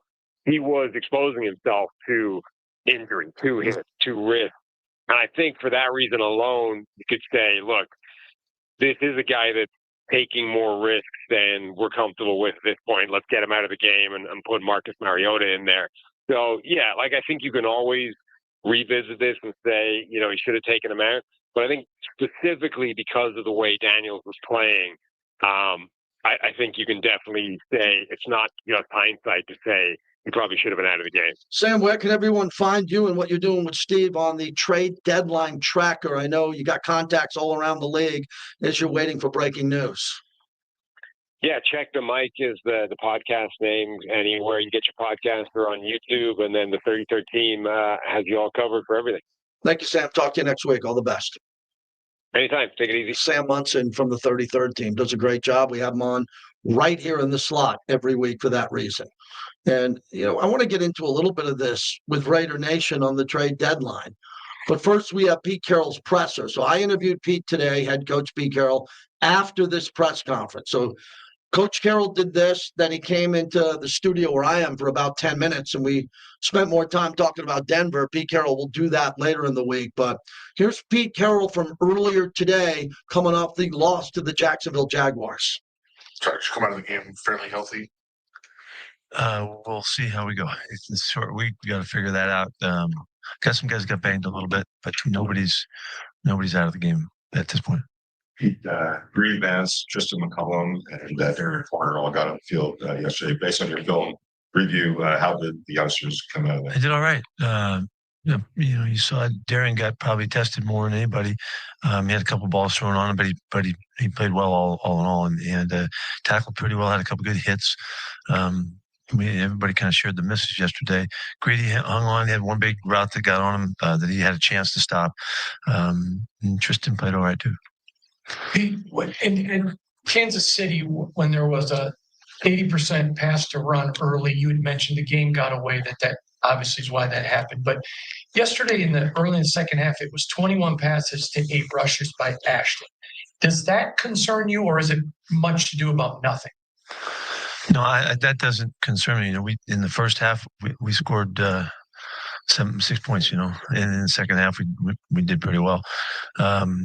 Moving the football. So we always want balance, or to some degree, but the balance will come when at the end of the game you get 10 runs in the fourth quarter, and we didn't get that done. You guys used 12 personnel quite today. Now with Browers fully healthy, do you hope to continue to see that usage of 12 personnel moving forward? Yeah, that's where we started the season too. We were thinking that we were going to be lead to that because we like Mike on the field at the same time Brock's out there, and all of the flexibility that gives us. I mean, I don't think it could be more obvious how valuable Brock was to us yesterday, and how he was in the first game too. And then we hit the stretch where he was trying to recover and get back out there. So yeah, that's something it's best for us to mess in and out of the 12 personnel. Yeah.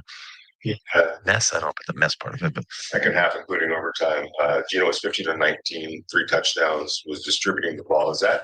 Did it kind of just, not that it dawned on him that of the weapons that he has, but he just kind of fell into that point guard, get the ball out to the playmaker, let them do their thing? That's the way we have anticipated playing, and again, we were just not on the same track for a good part of this season here. Really, Brock is an integral part of it, and it seems like everybody gets a little more open when he's out there. So we know that Gino can throw like that and can perform like that, and it's kind of what we've been counting on. So unfortunately, it hasn't been as consistent as we need it to be. Coach,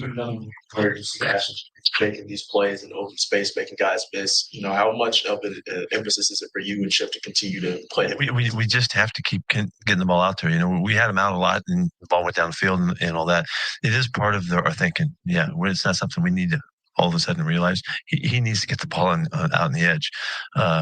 He's difficult as can be to get down. And the big plays are just waiting to happen. So we certainly want to do that more. On the play where Trevor Walker got ejected from Jacksonville, you guys also had a penalty. I think it was on Stone Forsythe. Did the referees explain at all what he did? Yeah, they did. They said that I think he kind of lifted the guy's leg up in the air, kind of aggressively, and so that's what precipitated the retaliation on the other side of it. So they thought that was a foul, and the other one was an ejectable foul. Did I say that right? Ejectable foul. Sure. Yeah, that's the first time I ever said that. We just see a video of the tackle. Oh, we did not tackle well. No, we for whatever reason we came out of the week and just as across the board we didn't tackle well, and a lot of it was guys leaving their feet too soon, and fundamentally it's something we work on consistently. That we just it was a surprise that we would be, it was that clear. We missed a big handful of tackles that we should make. That's because they're just coming out of a bye week, Pete.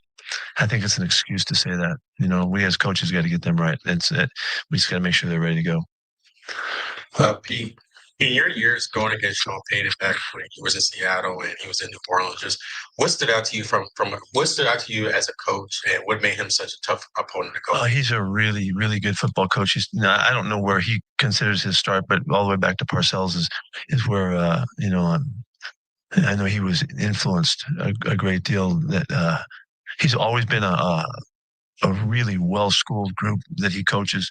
They've always had a good attitude about running the football, been physical, and they're a downhill running team and don't mind working the perimeter, all of that.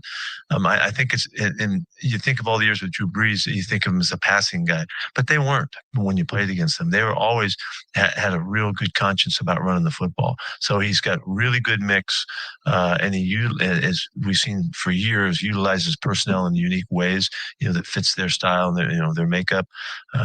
And so, like, there's nothing about his game that isn't on point. It's smart, it's aggressive, they're consistent, they take care of the football. They've been doing that for a long time. That's what's made them consistently successful, I think. Last night you were talking about the trade deadline, that they're always competing and looking for ways to maybe help. Do you mean that just in terms of this year, or are you okay with maybe making a move that would, maybe ding the present just a little bit in order to? No, I'm not thinking that way. That doesn't. It never comes to my mind at all. We're trying to get better, ongoing right now, and see what we can get done. How different is the prep for this, like a Thursday game? How different is it for you guys to process? It is really. It's significantly different. We got to cover this game that we just played and get all that done, which is a Monday, and then there's a Tuesday break, and then Wednesday the game plan starts. Well, this is a Monday Wednesday is what this is. So and then each day is just accelerated. So it's equally the same for both teams, and it's a challenge. Everybody's got to work quickly. We got to be really efficient, and we need to get out of these other kinds of meetings as soon as we can, to keep us going. But this is the Thursday challenge that you have, and it's better when both teams come off a Sunday game, to help even it up. All right, that's head coach Pete Carroll from his press conference, and he talked to me right after that. We'll air that either tomorrow or Wednesday on a short week, as we have the game on Thursday. So very busy, challenging week for everyone in the NFL who has a Thursday night game. And to see it in the building today, it changes your day off, the meeting schedule that you have, treatment. You got to get ready after playing Sunday to play Thursday. And the Raiders are traveling to Denver, so they need the travel day on top of that. It's not easy. But the reason why I'm so bitter today that they lost to the Jaguars is I think a win would have changed the whole week here. The whole week would have been like, wow, they won a game. They won it. They played well. Gino had 4 touchdowns, 2-point conversion. Look at all the momentum we're bringing to Denver. Denver doesn't have Patrick Surtain. Maybe they can have a good game against Denver, right? Like they did. They won 8 in a row against Denver not too long ago. But now I just want a competitive game at Denver. I, of course, want to see them win every game they can win. But I don't know how many people in Vegas, people are optimistic about the Raiders and who they're going to beat next. Cleveland's coming up on the schedule. The Giants are on the schedule. There's winnable games. But the trade deadline will come and go tomorrow. So let's get that correct here. It's November 3rd. Trade deadline's tomorrow.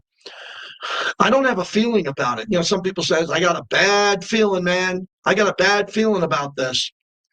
Paul Gutierrez joined us earlier, and he said he wouldn't be surprised if one person was traded. He thinks maybe one individual will be gone. Well, who could that be? Everybody thinks it's going to be Jacoby Myers. Because if they don't want Jacoby Myers, why keep him? Well, when you look at a compensation pick and what you could have for him, and he's a good player, and there is a chance that they could give him new money and sign him. What makes you think anybody else out there wants to give Jacoby Myers more money than the Raiders? Has anybody talked about that yet? I like Jacoby. One of my really good friends I watched the game with knows him well. We talk about Jacoby, mostly off the record. There's got to be a team that's going to pay Jacoby Myers more than what John Spytek or Pete Carroll thinks he's worth. There's nothing wrong with that. That's how you run a business. Now, the problem for the Raiders is they've gotten it wrong before this regime with a lot of other players. And I think that there are some fans now that got to understand that John Spytek's in charge with personnel, and he's going to do it differently than Tom Telesco and Dave Ziegler and Reggie McKenzie and Mike Mayock. Did I get everybody right there? Reggie, Mike Mayock. And we've got some turnover at the GM position. And they've all tried to take a swing. And you know why none of them were back? I mean, everybody has a different story on why certain GMs aren't back. Is because they were losing badly. And we're losing badly again. But this is a brand new regime that is 8 games in. We're 9 games in, 9 games, 2-7. 9 games doesn't judge John Spytek and Pete Carroll. They're not off to a good start. We're all aware of that. The record stinks. So they're not off to the start that they thought they'd be at. But do you know how hard they're working? Do you know when they get in and leave? Do you know their evaluation process? Do you know how many flights John Spytek is on to watch college players now? Because he's popping up at college football campuses and then gets back in time for the Raider game. They're working. I think they're working pretty hard to get this right, but it's not happening. And you have 2 different groups of Raider fans now. The Raider fans who constantly want change. Fire, fire, fire, fire everybody. I know who you are. You're out there. You're pretty easy. And then there's other fans who are a little bit more guarded and said, look, let's be real. Let's give them some time to figure this out. This isn't an age thing with Pete Carroll. He's got tremendous energy. Just walked in and out of the studio, did 10 minutes with me like he was in his 40s. He's ready to go, going to the next meeting. It has nothing to do with his age. The game hasn't passed him by. He just doesn't have the great players yet. And they're trying to change everything around here and make it to their liking. But we only care about wins and losses. There's no refunds for your season ticket hold for us when we lose. You don't get 10% off next year with your tickets. It's hard for everyone. Next 4 games are the Denver Broncos Thursday, then the Dallas Cowboys, who are 3-4-1. The Cowboys need this game tonight to get to 4-4. Then we're taking on Cleveland. It's 2-6, and then we go to the Chargers, week 13, and they're 6-3. I was planning on going to the Charger game. I usually go to 2 games a year. I'm not going to go to LA now unless they're winning. I mean, seriously, I go to games where I have to take off time here on the post-game show. I'll stay back if they're not winning. Yesterday could have changed a lot of things around here. I really believe that. I was so optimistic when I walked into the building at Allegiant Stadium that they could win the game. And I'd say that if they played them again tomorrow, if they played the Jaguars tomorrow, I think they can win the game. Jaguars are a good team. They're not a great team. They're not elite. But the Raiders don't play complimentary football. And the Raiders lost the game because they missed an extra point and gave up a 68-yard field goal. That's it. You don't need to overthink it. You don't need to run this through ChatGPT on why the Raiders lost. There was a 4-point swing at the end of the first half. Missed extra point, 68-yard field goal, ends the game. Raiders lost by 1. Those are 4 points I just gave you. Am I disappointed that Geno couldn't get a clean pass off of the 2-point conversion? Yeah. If you run that play 10 times, 10, same play, it probably gets knocked down once. It got knocked down once, which lost the game. Oh, my God. Can we get a break? I'm not saying we deserve a break. I'm not saying we deserve it. Did you hear what I said? Can we get a break? Told Lincoln Kennedy in the booth, Lincoln, if there is a football god out there, he's going to give us this game. Nope. Every stupid thing I could say. Every stupid thing I say and everything that means something to me that is personal, like the sign of the cross, please, please, please, let's win this game. None of it worked. None of it. And we went home last night and I had to knock out 3 hours on Sirius XM and it was a gut punch. I was exhausted because the game was exhausting. The game was very tiresome mentally because of everything that happened in that game. So normally you want to see a smoother and cleaner game. We weren't able to see that. They did do some things that are positive, and that is Brock Bowers. Ashton Genty catching the ball out of the backfield's positive. Isaiah Palomalo had an interception in the end zone. Max had a sack. But, man, when I look at the stat sheet about everybody else who played on this team, it's a team effort. You win as a team, you lose as a team. Oh, boy, Angelo, there are some players that don't show up. I mean, they just don't. If you don't show up on the stat sheet and you're a part of all these missed tackles, and then PFF gets your grade and says your grade is pretty bad, man, you had a bad day. Clay Baker is with me. And Clay, your morning show today, you're the pulse of Raider Nation in the morning. How was the morning tailgate with Vince Sapienza and Vinny Bonsignore? I think you're kind of at that point where people see some progress, but yet there's still always the wish and the wanting to see more from Ashton Genty, who is a guy that, seriously he generated a career high 71 yards after the catch on Sunday, and he forced 9 missed tackles. Yeah. That's the second most in a game this season. So he's just somebody that is just still exciting and is still such a weapon. And I think that everyone is kind of looking in reflection that when you have Genty and Bowers on this team, the future looks very bright. Yeah, the future looks bright with those guys. Let's get out to Neil. He's on the mean streets of Summerlin, Nevada, where I live. Hello, Neil. Hi, JT. How are you doing today, sir? Okay, thank you for the call. Good. Thank you for taking it. Just a quick question for you. I hear all the time about folks talking about tackling, which is an issue. And do you think part of that goes back on Patrick Graham? I know he's known to be an excellent coach, but it seems like there's an issue there. And just your thoughts, too, since you're very experienced. I always hear about the defense getting tired. You know, they're worn out by the end of the game. But I don't think I've ever heard a commenter say the offense is tired. How come defensive players seem to be worn out with the offensive players never get tired if they're on a 15 or 17 play drive? That's a fair question. I think when your offense is rolling, thanks for checking in, and you're scoring points, no one's tired. They're catching balls, they're running for touchdowns, everybody's good. On defense, when you're getting hammered and you're getting pushed backwards and you get hit and you think you're coming off the field and there's a third down pass thrown above your head and the change move, it could be very exhausting, tiring, and it could be very depressing. And Max yesterday, if you saw Max in the locker room, we featured it on Raiders Roundtable. He looked exhausted. You know, Max has got a lot of energy, and I'm not saying he didn't have it in the locker room. He did his job. He spoke to the media. He sent out a tweet before the media got in on his love for Raider Nation. But Max, to me, looked exhausted because they got to make a play on 3rd and 11, 3rd and 8. Get off the field! Get off the field! It's 3rd and 8. You're a professional football player. Knock a ball down. Knock a ball down. Get off the field and give the ball back to Genty, Bowers, and Gino. And they're going up and down the field. 43 minutes of time of possession. Give me a break. Get off the field. Yes, as Red Hulk says on the YouTube channel, Max needs help. You better believe he needs help. You better believe it. And John Spytek probably sees this and can get some new players. Some new players to come in here and help out Max. We'd appreciate it if you followed our YouTube channel. You just got to hit subscribe. That's it. It's free. And then you can do whatever you want with it. Make some new internet friends on YouTube. Be a YouTuber. I was never one. Now, Angelo, I'm a YouTuber. I subscribe and I do YouTube content, which is always available and on demand. JT the Brick YT. Just go to YouTube. Go on the internet anywhere you want to go. I just go to youtube.com. Just click on what we're doing here, and then you'll be inside the headquarters of the Raiders. It's a very nice building to be in. Levi Edwards will join us coming up next. I wonder what he's going to wear. He's swole. He's a swole guy. He's going to be wearing a T-shirt that has a message on it, a Raider polo. I don't know.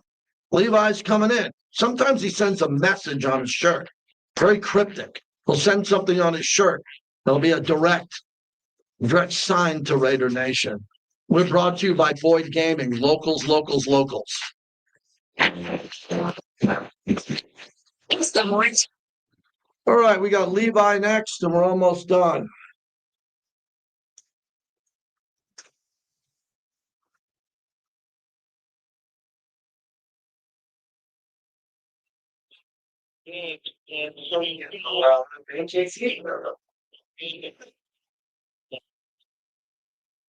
That's very important. The morning tailgate, weekdays at 7 a.m. on Raider Nation Radio, 920 p.m. Gaming is the official and exclusive gaming and the Las Vegas Raiders at Allegiant Stadium. Bring your friends, have some fun, but always bet on black. Visit their 10 casinos across the valley. Don't let the game get out of hand. Please bet responsibly. When you need legal advice, you need the brothers. You need the DeCastroverde Law Firm. This is JT. They're my attorneys, and they should be yours too. For personal injuries and accidents, reach out to the DeCastroverde Law Firm. Let their family fight for yours. Collectors, Liberal Car Show is back at the Rio Hotel and Casino in Las Vegas, November 8th and 9th. Show whatever. Baseball, football, basketball, and hockey cards. Fun, Marvel, Star Wars, and comic books. GC and JSA will be there. Or it's time for without trade and get it graded. 600. Studio Pawn Shop from TV's Pawn Stars. The dollar that says go Thursday. Car Show, Saturday and Sunday, November 8th and 9th. This is more info from FarmerCruiseShow.com. This is JT the Brick from Raider Nation Radio for MRIDE, the preferred shuttle provider of Allegiant Stadium. Ride like a pro, round trip to your favorite events at Allegiant Stadium. Come on, it's a walking, sitting in traffic, or waiting a long taxi to ride.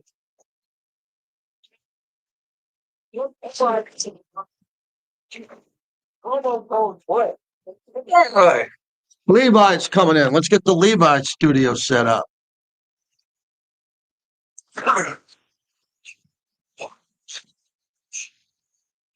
Tommy White, building the city on time and on budget. Go to local 870.com.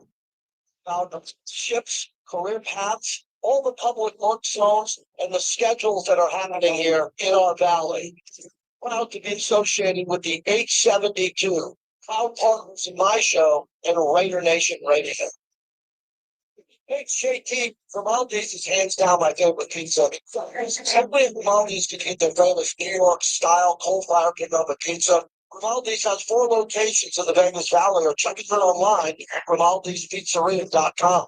The holidays are here, full of joy, family, friends, and yes, a little hustle and bustle. That's why you need a lead.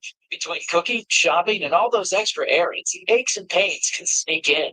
Aleve is here to help with long-lasting body pain relief. Don't let body pain slow you down. With up to 12 hours of body pain relief per dose, you can keep up.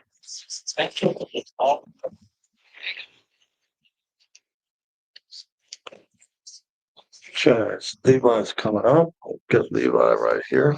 Raiders. And then PT the Freak Show. Alice. Touchdown lager. Delivering a crisp, refreshing taste. Brewed with fighting spirit since 1925.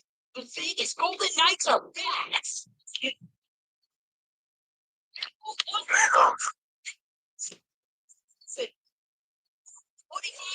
Grand prize, including 4 tickets to a premium terrace table, a $1,500 shopping spree, and a hotel stay at Circa Resort and Casino. They can go online and purchase the introducing content. Every day is game day, exclusively on Terribles. Visit Terribles.com for details. This is JT for the Hall of Excellence Sports Museum at Fontainebleau, Las Vegas. Hall of Excellence sports legends live on through iconic artifacts. See Jackie Robinson's Barrier Breaking Bat, all 7 of Tom Brady's championship rings, and so much more. Each piece tells the story of greatness and game-changing moments.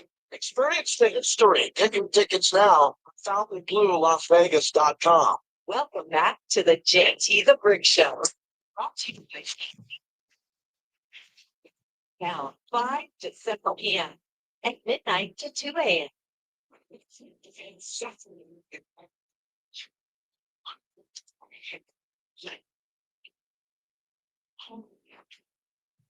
Takes the snap. Gino's going to throw. Looking across the middle, trying to find someone back in the end zone. It's a jump to Bowers. It's the game. And the Raiders with a chance to win with the 2-point conversion here in overtime.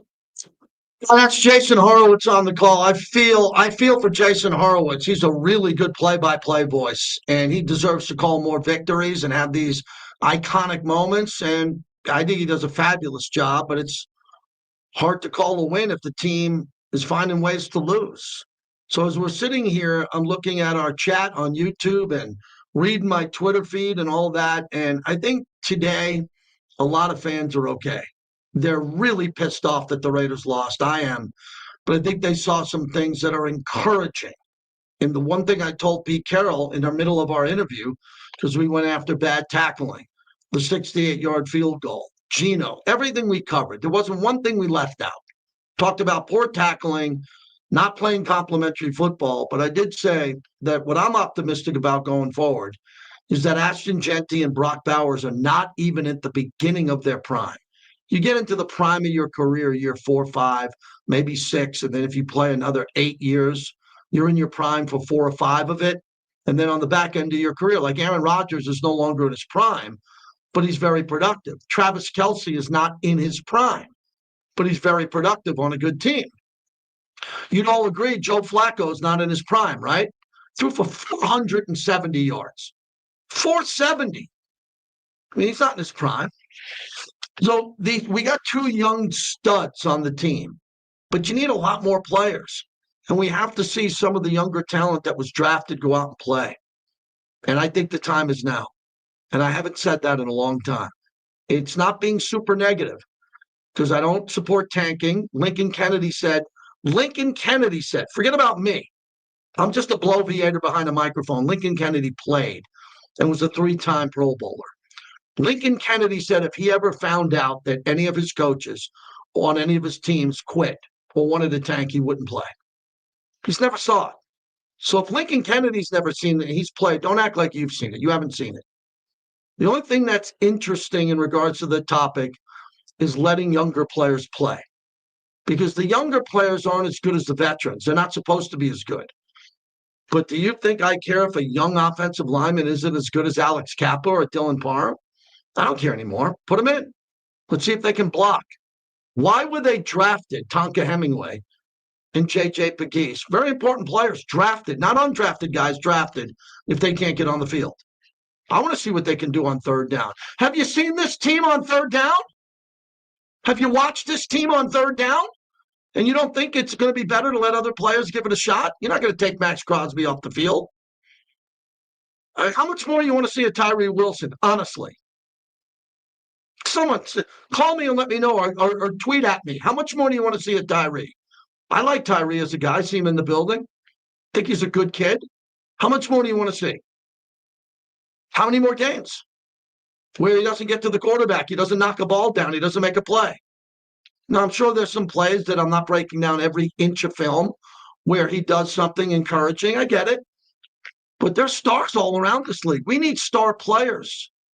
That's why we can't trade away the good players. We don't have enough of them. So what do you want to do?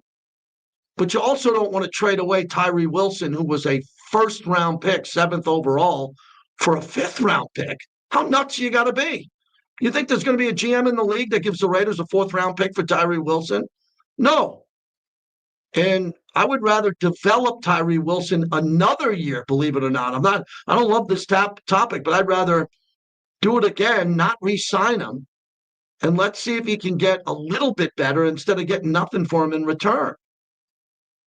That's how I see it. And I'm not saying I'm perfectly right all the time, but this team cannot afford to trade away good players because they're going to have to keep a few good players and then hopefully get fortunate in the draft, get fortunate in free agency. They got a lot of money to spend.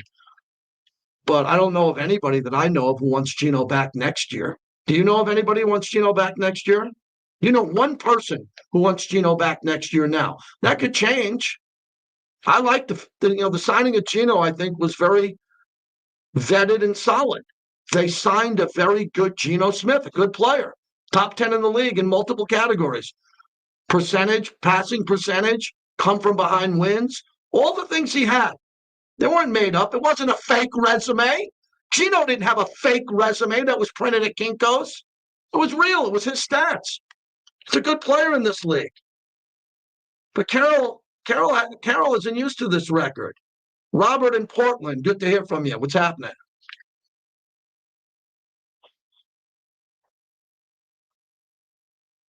For sure. I just wanted to say something.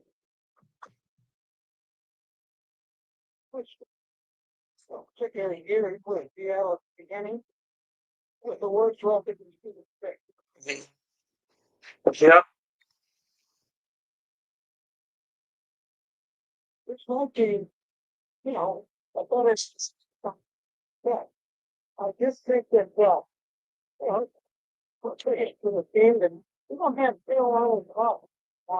That's no reason to want to kick up down and down.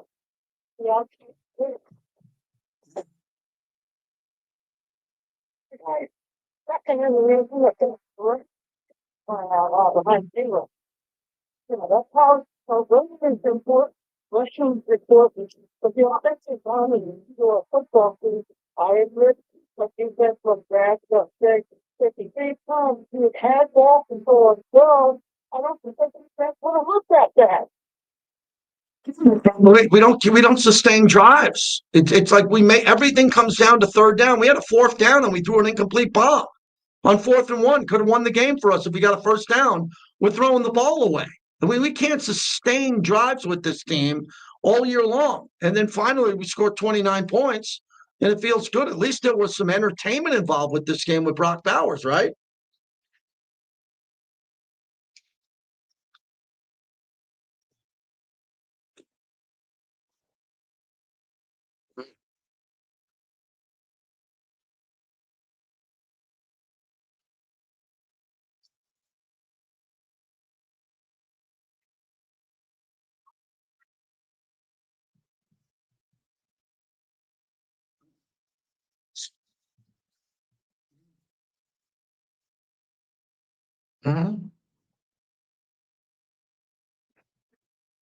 Okay.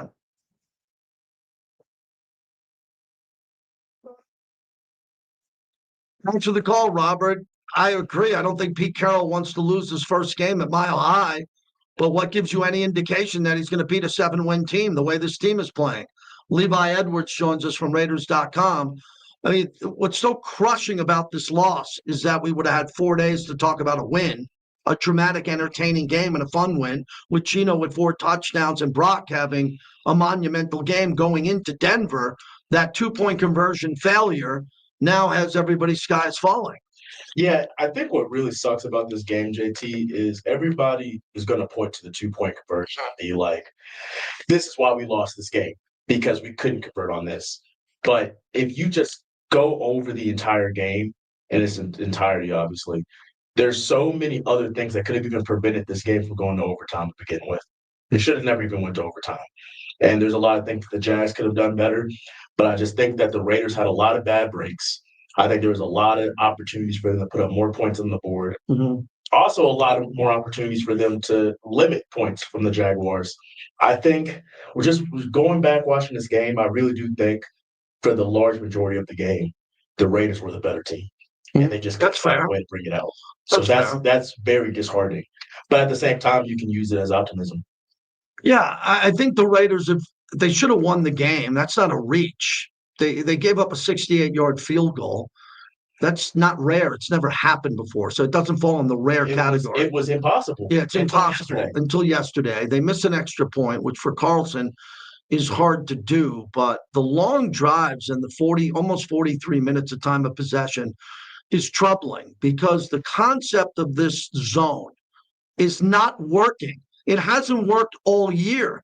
Even in games where they're close and competitive and lose 30-29, they're getting beat on a soft zone where guys are getting into windows, sitting in the windows, catching balls on second down for first downs, catching third down balls for first downs. Raiders just can't get off the field, Levi. I think the one that was really just very poignant to me was the 3rd and 11th when Max Crosby got the sack.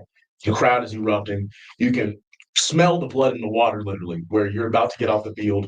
The offense is about to have momentum. And then you allow a 34-yard gain to Brian Thomas, like you said, in that zone in the middle of the field. And then another thing is just the tackling. All these missed tackles, it was a huge issue with the secondary not being able to wrap up on receivers and let them get all these extra yards after contact. The same thing with Travis Etienne getting all these yards after contact. It was a big problem. And so there was a lot of times where the play would be over, but they would just continue to fight for more yards, where you would allow these big gains when, in third down situations where you need to get off the field. So I can watch the game and I can agree with you on that, JT. Just it's something that I don't know if they need to do more man. I don't know if you just tighten it up. I don't know if it could just be improved with better tackling. I don't know what it is, but it is something to look at. Here's what drives me nuts. Parker Washington, 2023 6th-round pick, 185th overall. In his rookie year, he has 16 receptions. All of last year, he has 32.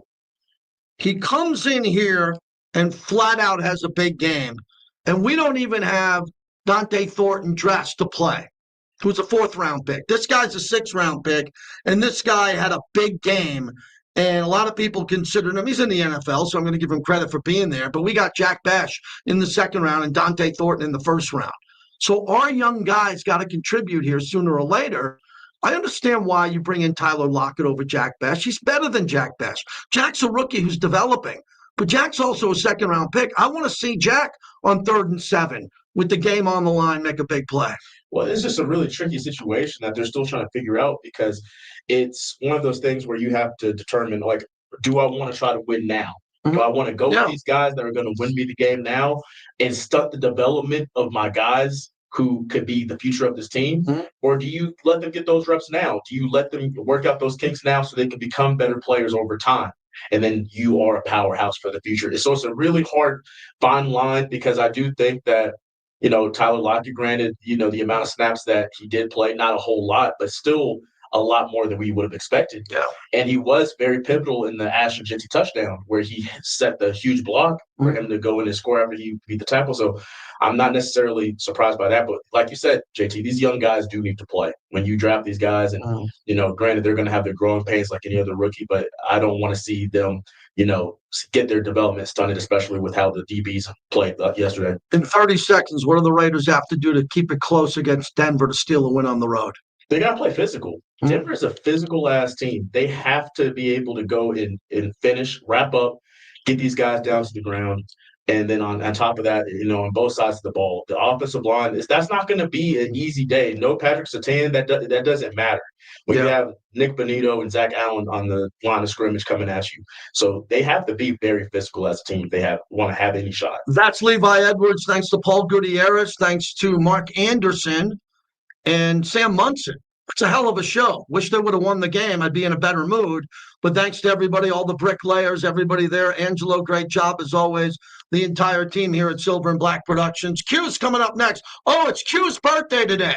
Happy birthday to Q Myers today. How about that? Give him a big show, everybody. All right. Thanks, everybody. Look at that. We got 543 people in here. We are looking great. Thanks, everyone. Appreciate you. Thanks, Mike. That's a good amount. Yeah, that's a